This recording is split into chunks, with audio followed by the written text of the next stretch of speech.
Hey guys, Ram here, bringing you guys a different video today. So, lately I've been playing on Train Sim World 2, or 3 I mean, on the Horseshoe Curve route that came in Train Sim World 2. And there was one thing I've noticed, because I ran through the tutorial, make sure I knew what I was doing with the ES44AC. I ran through the tutorial, and there's one thing the game didn't teach you how to do. I don't know why I stood up, but the game never taught you how to connect the DPUs. Now, I don't know if in a scenario if they do that. I know in the tutorial they just show you how to get up and go to the back here to the trailing locomotives. Like you have to go into them, and it tells you to swap off the controls here, like go back here and do it to all these lead locomotives. But that's with the lead locomotives. It never tells you what to do with the DPUs, because before I discovered the fix from messing around, I just thought something was like wrong with the game, and you can laugh at me for being dumb about that, but the game never tells you what to do, because after you switch off the controls, the tutorial tells you to, I believe, put the reverser in. I'm trying to remember how the tutorial goes, but you put the independence to full, obviously release the automatic, you flip the generator field. I'll just turn on the headlights for now. And then it walks you through setting up the brakes, like hitting F2, F3, F4, hitting F6, and then saving. But when you do that, and I'll just run the train here now to show you, because here in Johnstown, on a 0.6% grade, 3%, the train should move. Now you see we're rolling backwards here, but we're not rolling forward. So let me put the brake back on and go back in. And let me turn down the throttle. The game never tells you when you're doing that tutorial that you don't get the DPUs, like it doesn't walk you through. And at first I thought it was this button here, like I believe the BNSF route does with the PTT. I believe. Don't quote me on that, because I haven't really played that route. I've mostly got the game for Horseshoe Curve here. But the button that you have to press to get these trains moving, unless you don't have DPUs, which, as far as I know, the only train setup that doesn't have DPUs is empty hoppers destined for Shire Oaks, which would be west of Johnstown here. So you spawn in Altoona with it. But every other train I've used has had DPUs, and the button that you press is the banking column button here. When you press that, now it turns on it coordinates with the DPUs, because in Altoona and the Altoona Johnstown area for Horseshoe Curve, if you don't know, they use manned helpers to get the trains up, unless obviously the trains are coming with DPUs, but essentially they use manned hoppers on the actual route. You can see them. So once you turn on the button there, if you apply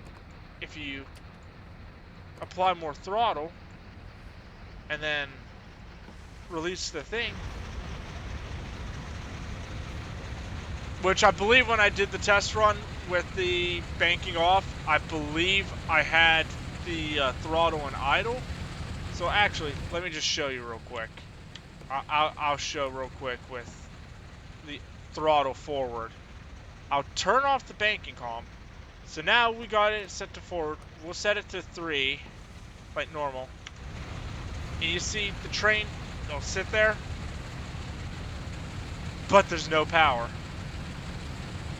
There's just not enough you know, is just struggling to climb the grade. But if you turn on the button, which I don't know if this will work with a train and throttle already, probably not. Yeah, it's definitely not work. Oh wait, we're slowly inching forward. So essentially, yeah, I know we're inching forward now, but I feel like that has to do with the fact that I turned on the banking column when the train was already revving up.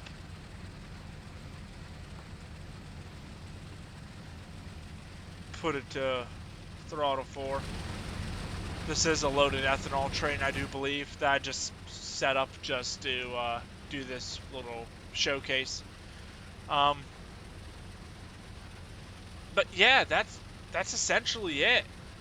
For some odd reason, in the tutorial, it never tells you about this. And in fact, I could just load up the tutorial right now and just prove it. If you go here, training, the GP38, I don't know. I haven't really used it. I just did the tutorial. I've been doing the ES44. But when you go into the tutorial, you'll load in here. Oh, looking at the sky. So once you... Oh, that sound. Hold on.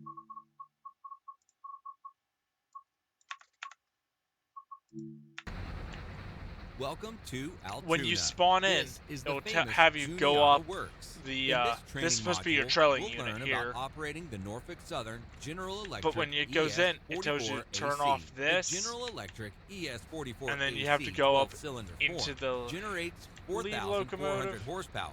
Is simply put, the dominant North American diesel locomotive of recent decades. Well, let me cross over. Almost all trains on the Horseshoe Curve route use lash-ups of multiple locomotives on the head end. We must set up the diesels accordingly, as lead and trailing units. Let's start by climbing aboard the trailing unit. Is it gonna... Oh my god, it's gonna force me. Any trailing locomotive must have its control stand disabled so that it can receive commands from the lead unit. The unit must also have their brakes set to cut out and trail. Okay, so since that's all done, we just run up to the lead just to show you that it never mentions anything. This is our lead locomotive. In other words, the unit will be operating from. We must thus switch on its controls. So yeah, so you turn on the fuel gen, and Our then locomotive controls are now active. and then when you go through Next, all we need to these, set the it brakes won't for mention lead and this. cut in, which we can do on any one of the two screens located on the control desks. So once you cut all those in, Our two units are now ready to operate. it Insert the reverser, set it to forward, I don't know. release the brakes, and apply some throttle. Then proceed to the destination marker and stop there. And see, it never mentions a single thing about the comms. But that's all I wanted to show you guys.